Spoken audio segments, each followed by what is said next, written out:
ہم کریں گے ہر مظلوم کی حمایت۔ السلام علیکم، میں ہوں حورین فاطمہ اور آپ دیکھ رہے ہیں حمایتی نیوز HD چینل۔ نظر ڈالتے ہیں آج کی اہم خبروں پر۔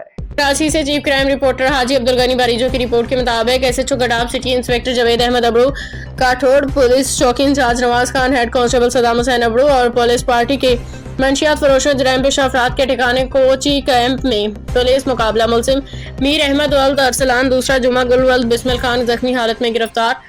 ملزمان منشیات فروشوں اور ڈکیتوں سے ایک عدد پسٹل برآمد اور ایک چوری کی 125 موٹر سائیکل بھی برآمد۔ SHO Gadap city inspector Javed Ahmed Abro نے میڈیا کو تفصیل دیتے ہوئے بتایا کہ زخمی ملزمان علاقے میں منشیات سپلائی کرتے تھے اور علاقے میں ڈکیتیاں کرتے تھے۔ زخمی دونوں ڈکیت پہلے بھی جیل جا چکے ہیں۔ ملزمان کے خلاف مقدمہ درج کر کے تفتیش شروع کر دی گئی ہے۔